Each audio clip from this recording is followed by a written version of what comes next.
मैं रात को काटोल सोया हुआ था। 2:05 पे प्रकाश सागबारी सरपंच का फोन आता है कि तेरा भाई कहाँ है।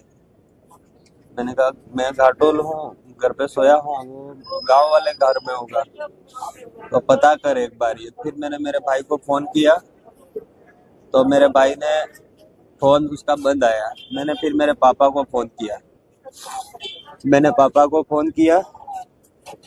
तो पापा ने बोला वो गांव में कांति का नोतरा गिर रहा है, तब भी वहां गया है 11 बजे ऐसा। तो मैंने फिर पूछा कि वो प्रकाश का फोन आ रहा है ऐसा ऐसा ही। मैंने कहा फिर वापस मैंने प्रकाश को फोन किया। मैंने कहा क्या बात है, वो तो नौत में गया यूं, आप क्यों फोन कर रहे हैं? ना नौत में नहीं है, काली मंगरी तेरा भाई है वहां पे और जाके ले आ चुका। मैंने फिर मेरे को थोड़ा सा, मेरे को 1 महीने पहले प्रकाश सागबारी ने धमकी दी थी कि तेरे भाई को मार दूंगा अगर इस तरह से, और बहुत सारी बातें हुई। मेरे भाई के फोन में भी खूब सारी रिकॉर्डिंग है। शायद पुलिस अगर उस फोन को जब्त करती है तो प्रकाश की और उसके साले की, इन सबकी रिकॉर्डिंग है उसके अंदर मौजूद है। आखिर आपके भाई को प्रकाश ने मारने की धमकी दी? इनके मतलब ये ऐसा कहता था कि मतलब जो प्रकाश जी का साला है उसकी मिसेज का मैसेज आया है यूं।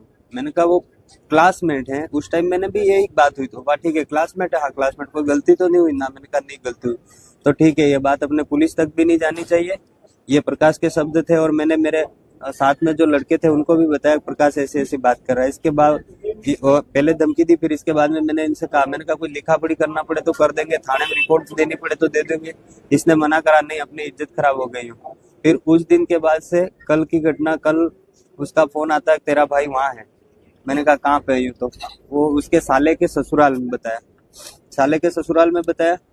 और फिर मैं वहाँ घाटोल से निकलता हूँ, मेरे दोस्त को फोन लगाता हूँ, मेरा दोस्त फोन नहीं उठा पाता, रात में सोया होगा।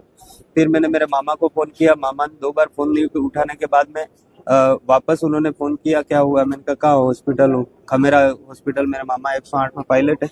तो फिर मैंने उनको रोड पे बुलाया। मैंने कहा जरा इधर आना, अपन एक जगह जाके आते हैं, नरवाली जाके आते हैं। मैं और मेरे मामा निकले और मैंने पापा को कह दिया आप किसी एक आदमी को लेके और आप भी वहाँ पहुंचो। ये तो मेरे पापा, मेरे अंकल जी और गांव के जो हमारे मुखिया है रावत, उनको लेके और उधर आए और मैं भी इधर से गया।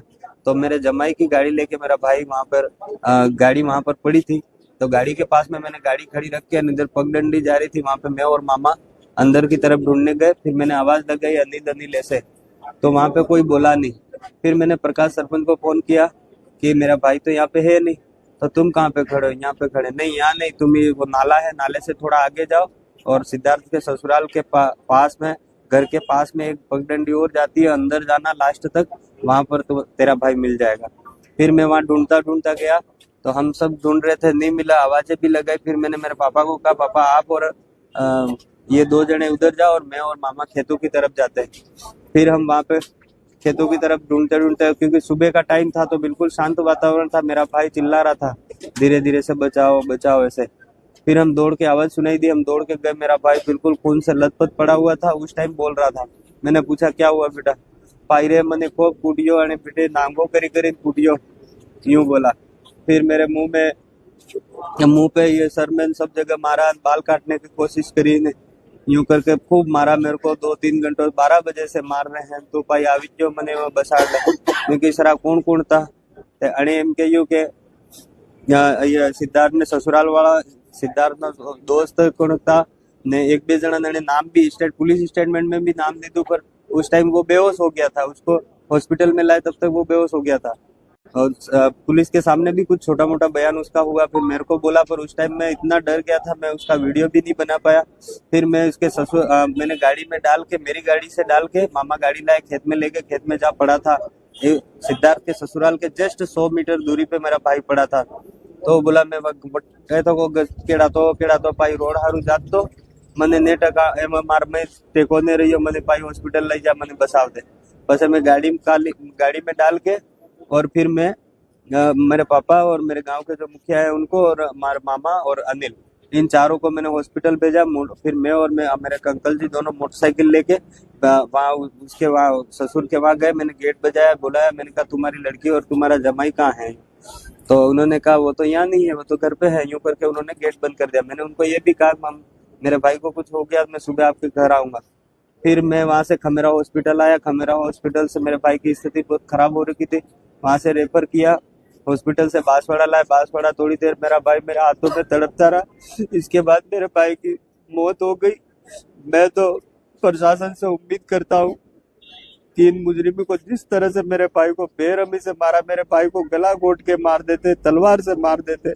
4 घंटे तक मेरे भाई को तड़पा तड़पा के यहाँ लाते मारी। ये पूरा वो हो गया, पेट पूरा सूज गया, माथा पूरा आंखें मेरे भाई की बाहर ऐसे पूरी वो हो गई।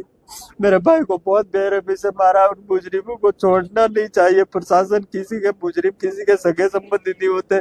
इन्होंने मुझे पूरा पता है, क्योंकि मेरे को विधानसभा में भी प्रकाश ने इस तरह से किया था, राजनीतिक षड्यंत्र करके मेरा पूरा काम, मेरे घर का काम मेरे भाई संभालता था। मेरे बच्चे, उसके बच्चे, मेरे मम्मी पापा स्कूल जाते, घर संभालने वाला कोई नहीं था। मुझे ऐसा प्रतीत होता है राजनीतिक षड्यंत्र कर मुझे पूरी तरह से तोड़ने का प्रयास किया गया है।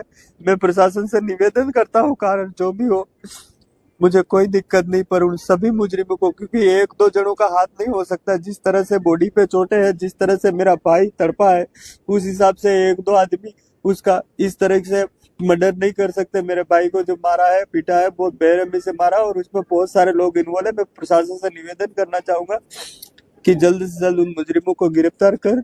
अभी तक पुलिस प्रशासन का कैसा सहयोग? पुलिस प्रशासन ऐसा बोल रहा है हमने 4 जनों को पकड़ा है और प्रकाश सागबारी को ढूंढ रहे हैं। मैं पूरी प्लानिंग प्रकाश सागबारी के है, क्योंकि 1 महीने पहले मेरे को धमकी दी, इसने तेरे भाई को मार दूंगा। तो जब मैं वहाँ पड़ोसी गांव का आदमी हूँ, मुझे नहीं पता कि यहाँ लोकेशन है, यहाँ लोकेशन है, और प्रकाश मेरे को लोकेशन बता रहा है कि तेरा भाई यहाँ नहीं वहां जा, यहाँ नहीं वहां जा। इसका मतलब इसको पूरी तरीके से मेरे भाई को प्लानिंग के साथ में इन लोगों ने मिल के मारा है। तो मैं प्रशासन से ये अभी उन्होंने 2-4 जनों को डिटेल कर रखा है, प्रकाश सागबारी को जल्दी से जल्दी गिरफ्तार करें। और दूसरे भी जो लोग हैं, क्योंकि प्रकाश सागबारी अभी बैठे बैठे हमारे कुछ साथी बता रहे थे पहले भी मर्डर के केस में जेल गया। इसके ऊपर कई सारे मर्डर के आरोप पहले से लगे हुए, पर ये हर बार इस तरह से बच निकलता है। मैं प्रशासन से निवेदन करना चाहूंगा, मेरा भाई तो चला गया कोई बात नहीं, पर आने वाले साथ में कभी समय में मेरे भाई के साथ में घटना हुई ऐसी किसी भाई के साथ घटना नहीं घटे। इस तरह से बेरहमी से किसी को नहीं मारे, क्योंकि इनके मेरे को ऐसा लगता है 2-4 मर्डर के आरोप और 1 मर्डर साबित होने पर इसके हौसले बुलंद हो गए और अपनी राजनीतिक दोस्त जमाता रहता है, और कई सारे लोग इससे परेशान है। भाई इनको कड़ी से कड़ी सजा दे, उम्र कैद की सजा दे। मुजरिमों की कोई जात पात पार्टी पॉलिटिक्स नहीं होती है। तो मैं आपके चैनल के माध्यम, आज मेरे को कितना दुख होता होगा, मैं दूसरों के लिए चैनल पे बाइट करता, आज मेरे भाई के लिए करना पड़ रहा है।